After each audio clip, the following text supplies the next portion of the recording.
Thank you, Marilise. What a tremendous honor it is to be with all of you. I had earlier in the M&M demonstration the question, what makes you happy?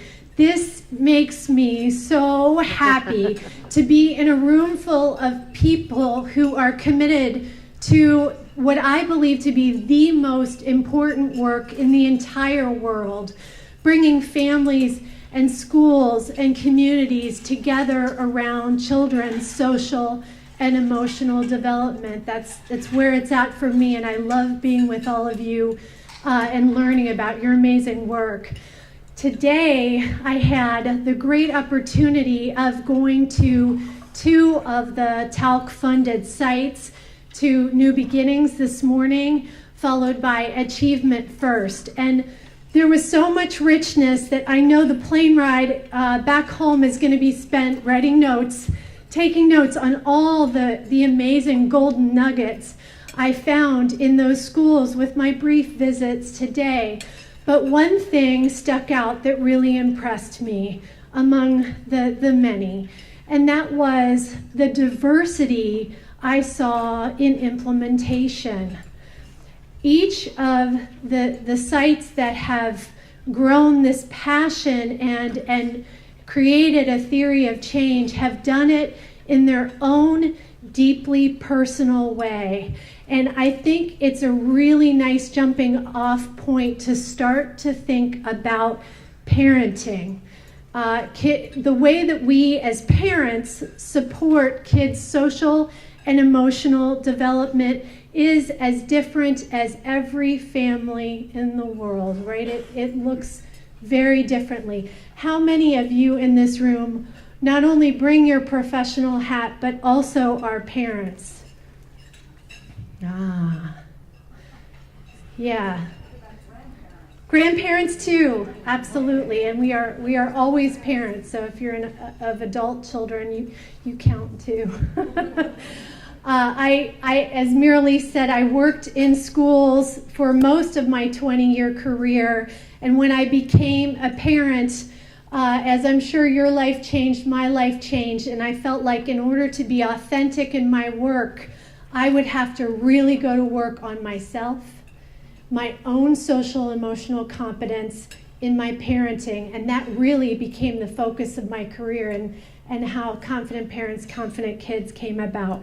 So before I introduce our parents, I want to share a quote from author Elizabeth Stone. She said, "Making the decision to have a child is momentous. It is to decide forever to have your heart go walking outside your body." So true. And I'm going to introduce the parents who made that decision. From Bridgeport Public Schools, I want to thank Lisa Pavlik-Kuhn. I'm so sorry.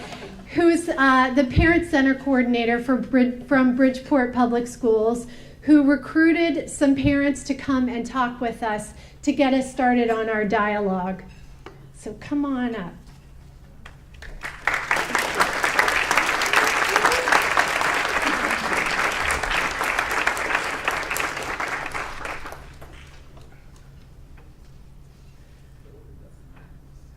So first we have Shayla Robinson.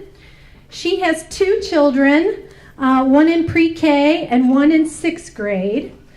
Next we have Jocelyn Hayes, who has 5 children, 4 adult children and one in 5th grade. Yes, she says with joy. And we also have Edward Valorio, who has 2 children, one in 3rd grade and one who's a college freshman. So welcome. I want to ask you first about your hopes. What are your hopes for your children, and then in turn your own parenting and supporting your hopes for your children? Well, my hopes for my children, they range from 34 to 9. But they have, it's the same for all of them.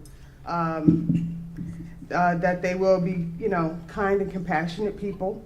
that I have raised them to be and that I'm raising them to be, that they have successful careers, that make them happy in addition to being happy in their relationships and with themselves, their families, and their communities. That's my hope. Awesome. Yeah. Does anybody else want to? Yeah. I would like my children to understand their surrounding and being sensitive to all the living things around them. So I hope that through the education system, they're able to understand and become more human than probably what we'd expect.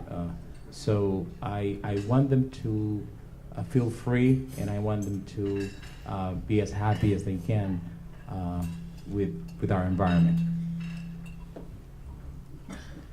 I'd say that my hope is that my children know that not just their family care about them, but their community does. And even when they feel hopeless or alone, that they are not. And not just mommy loves them, but it's clear we love Fran, as well as all of the other community members. Awesome. Talk a bit about the challenges to those hopes that you see in your personal lives with your children. One of the challenges that we are facing in the short term is that we fear about sustainability of the rural program. For instance, is that because Fran is leaving, unfortunately, we don't know how it's going to develop.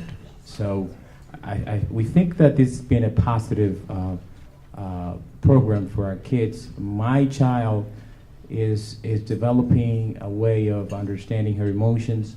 And not only that, but she's also understanding different ways of dealing with her emotions. So I'm very grateful that this program has been implemented in our system. So I want to thank you, Fran, for implementing that program. And it's been positive. And my child is somebody that is being benefited from that, as well as all the children. So we are concerned about the sustainability of that, and also the new superintendent, what kind of transformation is he going to bring? Is it going to be a different way of doing business, or is it going to continue the positive things that Fran has been able to implement? So those are the challenges that we think that we are fearful about and that we are concerned, and we just would like to have somebody that would have similar vision as Fran has been able to implement in our system. So we are worried a little bit about that. Well, some of the challenges that I'm facing with my son is he'll be 10 years old next month, and my son is autistic, and he's considered high functioning, and he's extremely friendly. However, he does have trouble, interacting with his peers socially. That can be very overwhelming for him. So that is a challenge that we're facing now, because as he's approaching middle school, it's more challenging. When he was little, he could kind of depend on being cute, and that really worked for him. And he is very charming, but he has a really hard time sometimes understanding the give and take in a conversation. And at the same time, he can be very intuitive. You guys will appreciate this, since we are, focusing on the ruler program, which is awesome. One night I was helping him with his homework, and I got really frustrated with him to the point I had a headache. I had to go in my room and sit down. And so as we took a dinner break, he goes, "Mom, you need to take a meta moment and just stop." And I was like, "Oh no, I don't need a meta moment. I need you to act like you know how to do your homework. That's what I need you to do." So but my thing with him is like I said, just socially, he's but he knows how to identify his feelings. He can tell me when he's frustrated. He really enjoys the ruler program, because at Discovery they already kind of had a system where they were on red, or they were on green, or they were on yellow. So the ruler program they just fell right into it,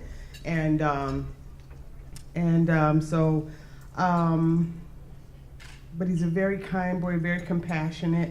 Trying to teach him to advocate for himself.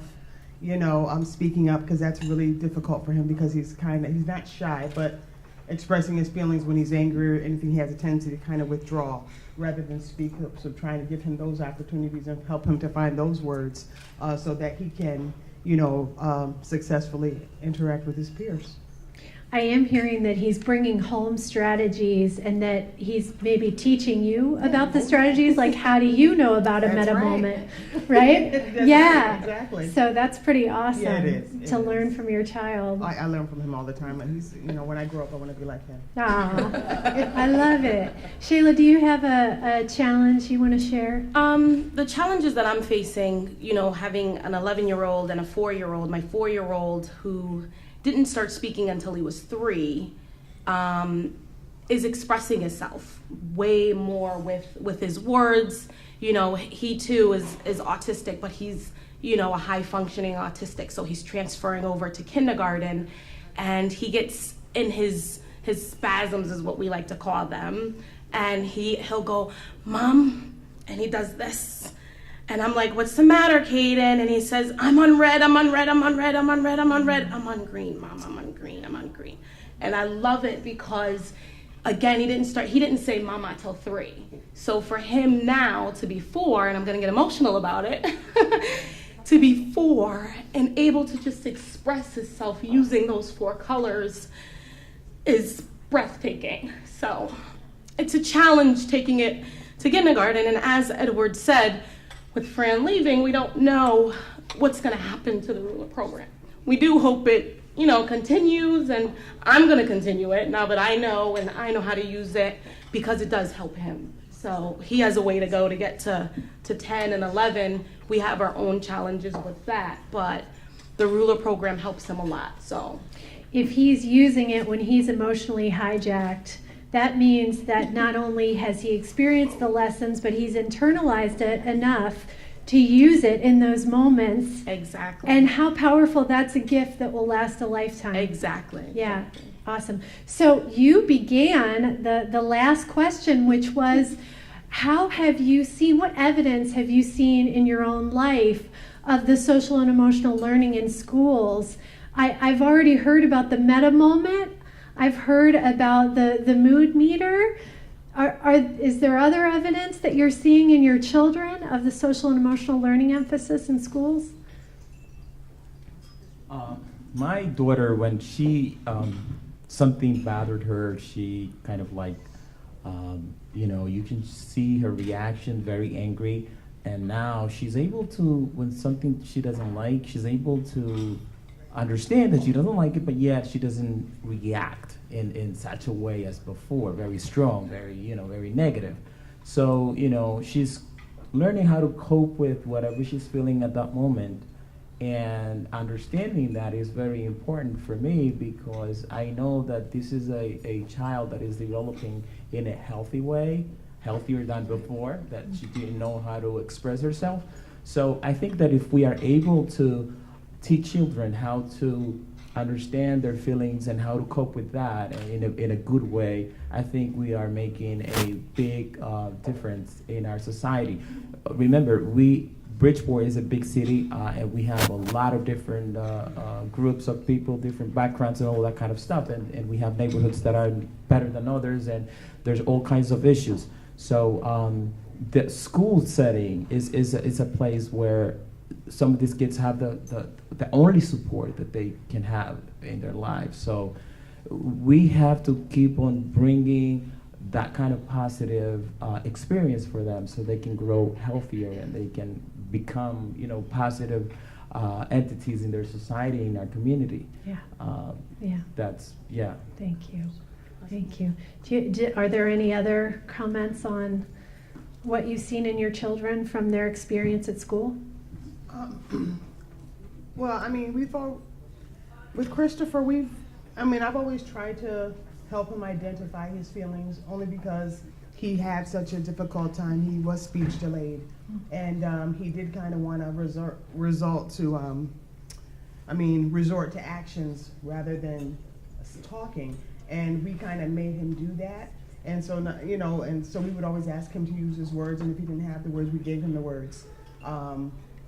so that he will learn how to use them. And when he is in his moment, he's pretty mellow, but when he does have his moments. And when he's in his moments, I try to teach him in the moment why he's feeling it, so that we can identify it, so that he can learn how to handle it, I give him permission if he is upset, if he is angry, he needs to go to his room, You can do that. Please close the door. I don't want to hear it right now. I'm tired. I need to finish some things, but you have your moment, And when you're ready, you come back out, and we'll continue, doing whatever it is that we need to do.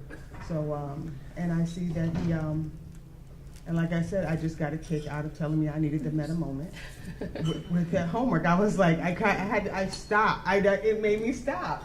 And I was trying not to laugh. And I was like, I got to keep a straight face. I got to keep my game face on right now because it's gonna have me if I laugh. Because I was just like, wow. So it's amazing. He's paying attention. He's learning. He's absorbing. I love it. Well, I hear that you're extending the learning by encouraging the practice of emotional regulation at home. Yeah. So you are partnering with the teacher, whether it's a spoken communication, you are building on the learning that's happening in school, which I love to hear. Can we thank our expert parents?